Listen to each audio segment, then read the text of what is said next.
Bonjour à tous, aujourd'hui je vais vous parler de souveraineté industrielle. Pourquoi? Parce qu'il y a eu une réunion ce lundi 15 février entre Bruno Le Maire d'un côté et Thierry Breton de l'autre. Donc Bruno Le Maire, le ministre de l'économie de la France, et Thierry Breton, le commissaire européen au marché de l'intérieur. Et tout ce petit beau monde en fait s'est rendu compte que la souveraineté industrielle, finalement, c'était important et surtout ils se sont rendus compte que comme la France ne produisait plus de semi-conducteurs, de composants électroniques, eh bien en fait ça avait des conséquences sur toute la chaîne de production et on n'était plus maître de cette chaîne de production. Concrètement, qu'est-ce qui s'est passé? Il y a eu avec le Covid-19 une explosion des commandes, par exemple pour des smartphones, des ordinateurs, et donc il y a eu beaucoup d'utilisation de ces semi-conducteurs pour ces produits-là.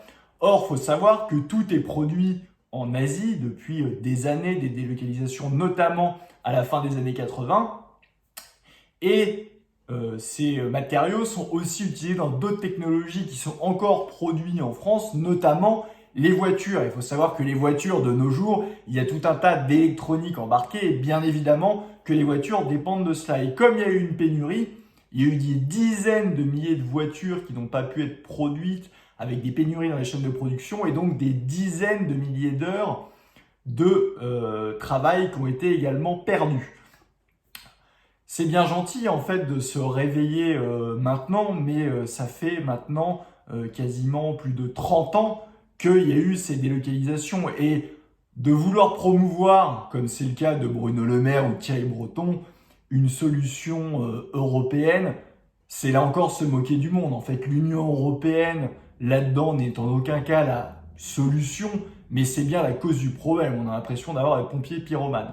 Encore plus pour quelqu'un comme Thierry Breton, qui était quand même le PDG de Thomson à la fin des années 90 et début des années 2000. Et donc, il y a eu tout un tas de délocalisations lorsqu'il était à Thomson, notamment dans les pays asiatiques, mais d'ailleurs pas uniquement.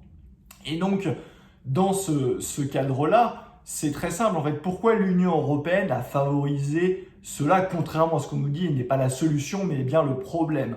Déjà, il y a évidemment la mise en place de l'euro n'a pas aidé, avec une monnaie qui n'est pas adaptée pour l'économie française et qui contribue à dégrader la compétitivité des entreprises françaises et notamment des entreprises industrielles.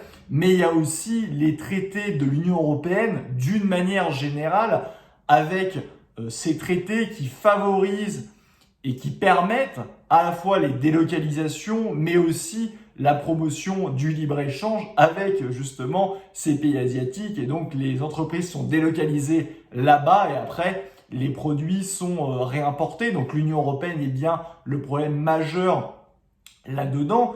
Et il y a aussi évidemment toute l'idéologie en fait de l'Union européenne de la concurrence qui empêche la construction de champions nationaux dans ce domaine-là et au contraire qui les a démantelés. On pourrait parler d'Alcatel, on pourrait parler de évidemment Thomson, Sagem et autres. L'Union européenne en fait c'est tout le contraire puisque à court terme pour relocaliser ces productions, il n'y a pas 150 000 solutions.